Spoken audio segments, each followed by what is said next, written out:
آزاد کشمیر میں پرتشدد مظاہرے، حکومتی ٹیم اور عوامی ایکشن کمیٹی کے درمیان مذاکرات جاری۔ وزیر اعظم کی ہدایت پر مذاکراتی ٹیم مظفر آباد پہنچی۔ وزیر اعظم شہباز شریف نے آزاد کشمیر کی صورتحال پر گہری تشویش کا اظہار کرتے ہوئے واقعات کی شفاف تحقیقات کا حکم دیا۔ کہا، پرامن احتجاج ہر شہری کا آئینی اور جمہوری حق ہے۔ مظاہرین امن عامہ کو نقصان پہنچانے سے گریز کریں۔ قانون نافذ کرنے والے ادارے مظاہرین کے ساتھ تحمل اور بردباری کا مظاہرہ کریں۔ مذاکراتی کمیٹی مسائل کا فوری اور دیرپا حل نکالے۔ ایکشن کمیٹی کے ارکان حکومتی مذاکراتی کمیٹی سے تعاون کریں۔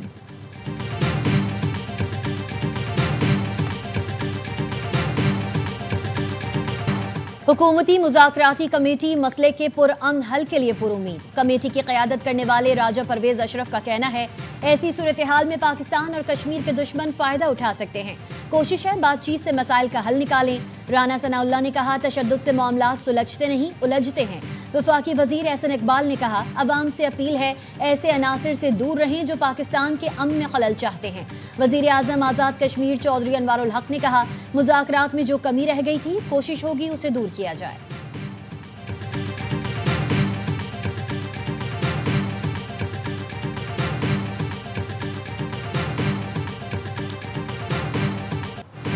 پرامن احتجاج ہر کسی کا حق ہے، لیکن قانون ہاتھ میں لینے کی اجازت نہیں دی جائے گی۔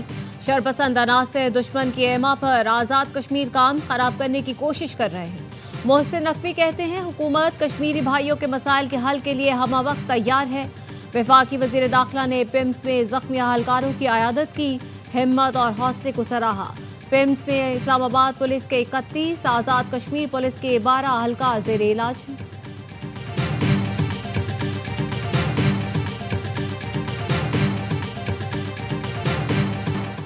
وزیر دفاع خواجہ آصف کی آزاد کشمیر کے عوام سے پرامن رہنے کی اپیل۔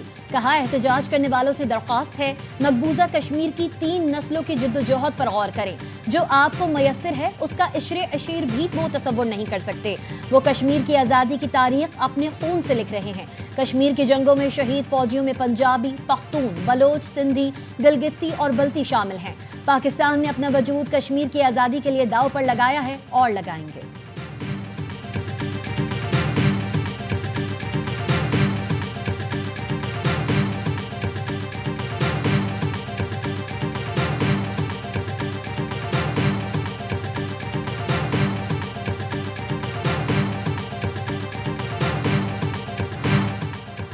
آزاد کشمیر میں احتجاج کی آڑ میں عوامی ایکشن کمیٹی کے شرپسند عناصر کی اشتعال انگیزی اور تشدد۔ حکومت کی جانب سے کئی بار مذاکرات کی دعوت کے باوجود عوامی ایکشن کمیٹی کا احتجاج جاری۔ چند شرپسندوں نے پولیس اہلکاروں پر حملے کر دیے، اہلکاروں سے اسلحہ اور دیگر سامان بھی چھین لیا۔ زخمی اہلکار کا کہنا ہے، ہمیں یرغمال بنا کر وردیاں پھاڑ دی، پتھر اور ڈنڈے مارے، فائرنگ کی، آنسو گیس بھی پھینکی۔ مظاہرین کے تشدد سے ایس پی بھی زخمی ہوئے۔ پولیس پر بلا اشتعال فائرنگ میں آزاد کشمیر پولیس کے ASI سمیت 3 اہلکار شہید اور درجنوں افراد زخمی ہوئے۔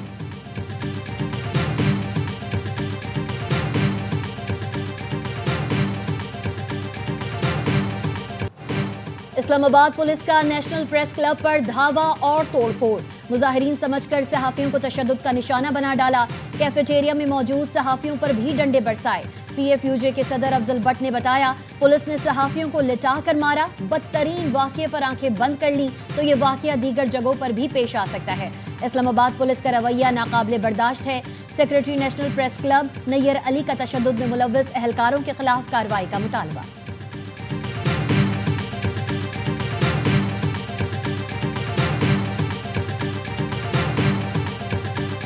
انٹیریئر منسٹر نے بھی اس واقعے کی مذمت کی ہے۔ میں بھی اس واقعے کی نہ صرف مذمت کرتا ہوں بلکہ اس کے ساتھ غیر مشروط پریس کلب، آپ کی انتظامیہ اور تمام صحافیوں سے پولیس کی طرف سے اور as a state minister interior میں حاضر ہوا ہوں اس معافی کے لیے۔ وزیر مملکت Talal Chaudhry national press club پہنچ گئے۔ کہا، پولیس اہلکاروں کو پریس کلب کے اندر نہیں آنا چاہیے تھا۔ بطور وزیر مملکت پولیس کی جانب سے غیر مشروط معافی مانگنے آیا ہوں۔ باہر احتجاج کرتے مظاہرین نے پولیس کے ساتھ ہاتھا پائی کی۔ کچھ لوگ بھاگ کر پریس کلب کے اندر آئے۔ جو واقعہ پیش آیا، پولیس اور انتظامیہ کا قطعاً ایسا کوئی ارادہ نہیں تھا۔ IG اسلام آباد کو پولیس اہلکاروں کے خلاف محکمانہ کارروائی کی ہدایت کی ہے۔ وزیر داخلہ نے انکوائری کا حکم دیا ہے۔ PFUJ کے صدر افضل بٹ نے کہا، آپ کی معذرت پر اجلاس کے بعد جواب دیں گے۔ ہمارا ابھی اجلاس ہوگا، اس کے بعد اگلا لائحہ عمل دیں گے۔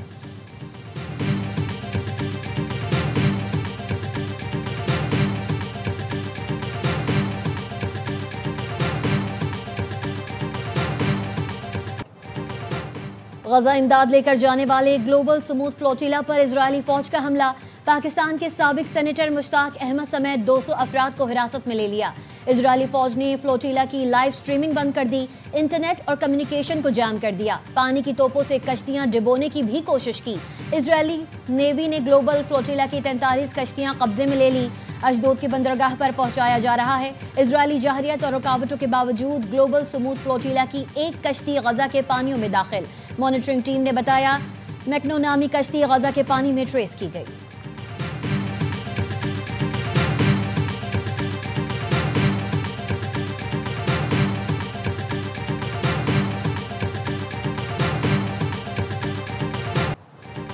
وزیراعظم شہباز شریف کی گلوبل سموتھ فلوٹیلا پر حملے کی مذمت۔ وزیراعظم کی گلوبل سموتھ فلوٹیلا میں پاکستانیوں کی باوقار شرکت کی ستائش، کہا مشتاق احمد، مظہر سعید، وہاج احمد، اسامہ ریاض اور دیگر پاکستانیوں نے عظیم امدادی مشن میں حصہ لیا۔ یہ اقدام پاکستانیوں کی انصاف کے لیے جدوجہد اور مدد کے جذبے کی نمائندگی ہے۔ پاکستان اپنے شہریوں کی واپسی کا بھرپور مطالبہ کرتا ہے۔ پاکستانیوں کی سلامتی، وقار اور جلد وطن واپسی کے لیے دعا گو اور کوشاں ہیں۔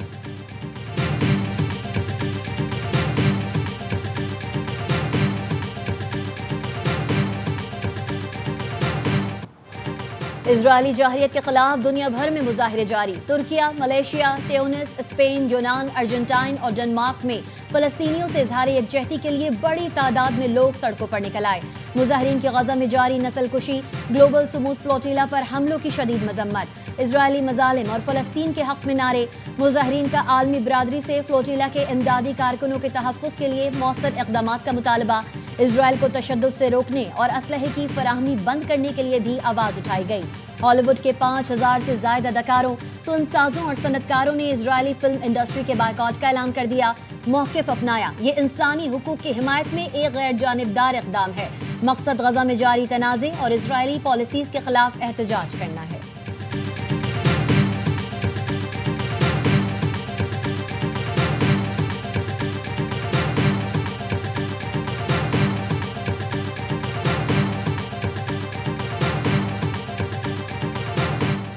گلوبل سموتھ فلوٹیلا پر اسرائیلی فوج کے حملے کی دنیا بھر میں شدید مذمت۔ کولمبیا نے اسرائیلی سفارتکاروں کو ملک بدر کر دیا۔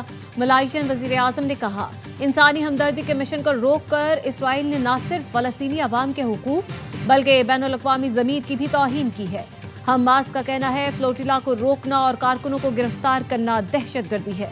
اقوام متحدہ اور بین الاقوامی برادری قانونی اور اخلاقی ذمہ داریاں ادا کرے۔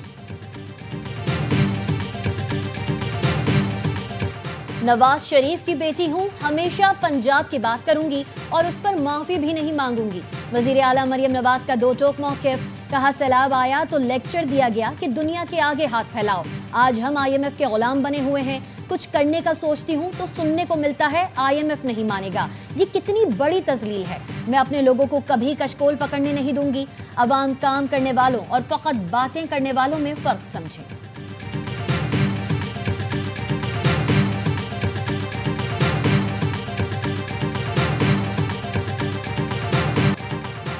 پیپلز پارٹی کو منانے کی کوشش، حکومت کا ایک بار پھر رابطہ، پی پی قیادت سے براہ راست ملاقات کی خواہش ظاہر کر دی۔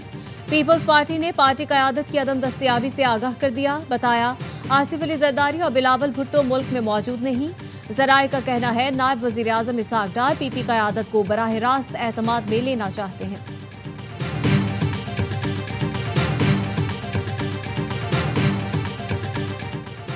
وزیر اطلاعات پنجاب عظمت بخاری نے شرمیلا فاروقی کو مناظرے کا چیلنج دے دیا، کہا پیپلز پارٹی کی سندھ میں 17 سال سے حکومت ہے، آپ عوامی فلاح کے 17 منصوبے بھی نہیں گنوا سکتے۔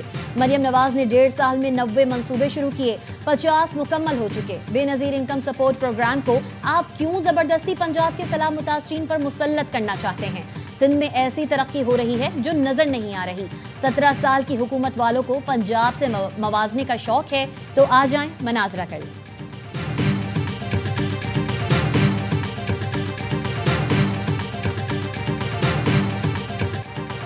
ہم ہر طرح کے حالات میں چین کے ساتھ کھڑے ہیں، پرامن بقائے باہمی پر یقین رکھتے ہیں۔ ہمیں جنگوں کا نہیں، معاشی ترقی کا سوچنا ہوگا۔ صدر آصف علی زرداری کا چینی ٹی وی کو انٹرویو، کہا سی پیک کی کامیابی سے پورا خطہ ترقی کرے گا، روابط مضبوط ہوں گے، چین کا مستقبل تابناک ہے، پورا مشرق اس کے ساتھ مل کر کام کرے گا، سب کو ایک دوسرے کی خود مختاری کا احترام کرنا ہوگا، ترقی کا حق سب کا ہے، چین کے ساتھ ہمارا تعاون اب خلا تک پہنچ چکا۔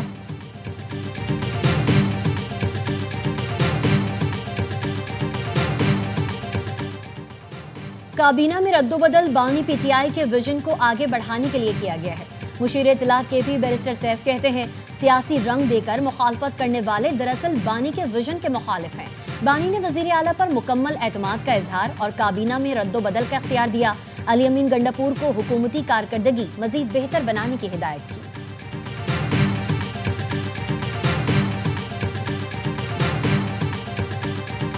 30 دسمبر کو ہم نے $500 ملین کی یورو بانڈ کی ریپیمنٹ کی ہے۔ ہماری نیکسٹ یورو بانڈ کی ریپیمنٹ ہے $1.3 billion in April. We are well position for that as well. آئندہ بجٹ فائنانس ڈویژن کے تحت ٹیکس پالیسی آفس پیش کرے گا۔ وزیر خزانہ محمد اورنگزیب کا پشاور میں پاکستان بزنس سمٹ سے خطاب، کہا اپریل 2026 میں یورو بانڈ کی مد میں $1.3 ارب ادائیگی کرنی ہے۔ پاکستان اب مضبوط پوزیشن میں ہے، ترسیلات زر میں اضافہ ہو رہا ہے، $43 ارب تک جانے کی توقع ہے، پالیسی ریٹ اور مالیاتی اخراجات کم ہو رہے ہیں۔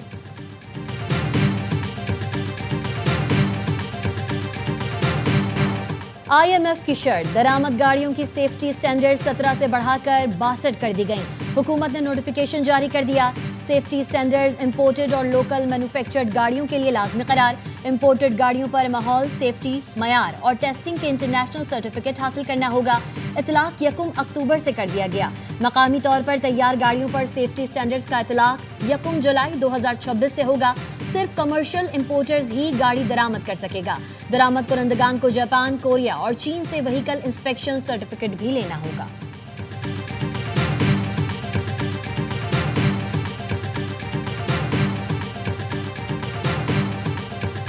پاکستان اسٹاک مارکیٹ میں ایک اور تاریخ رقم، 100 انڈیکس نے 1,68,000 کی سطح عبور کر لی۔ انڈیکس میں 2,849 پوائنٹس کا اضافہ، 1,68,489 پوائنٹس پر بند۔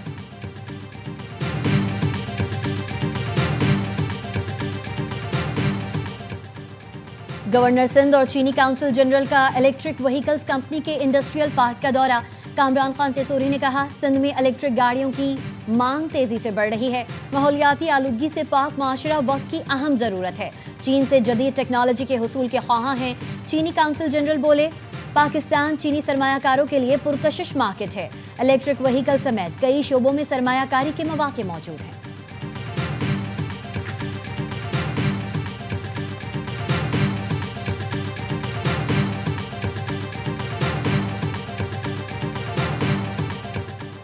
گزشتہ سال 7,35,000 پاکستانی بیرون ملک نوکری کے لیے گئے۔ پاکستانیوں کے لیے بیرون ملک ترقی کے مزید مواقع تلاش کر رہے ہیں۔ وفاقی وزیر برائے سمندر پار پاکستانی چودھری صالح کی گفتگو، کہا کوشش کر رہے ہیں دیگر ممالک کے لیے قابل قبول ویزا پالیسی تشکیل دیں، ہمیں برابری کی سطح پر سب سے بات کرنی چاہیے۔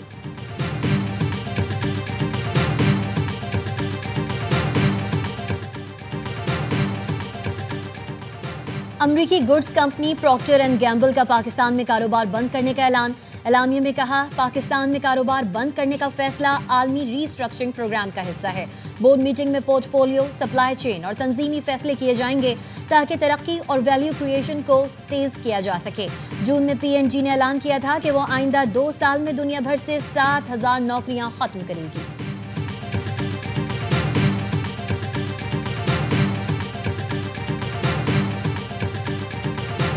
کراچی کے بڑے اور اہم ترین سرکاری اسپتال سول اسپتال میں غنڈہ عناصر کا راج، عملے پر تشدد، کام میں مداخلت نہ ماننے پر مار پیٹ معمول بن گیا۔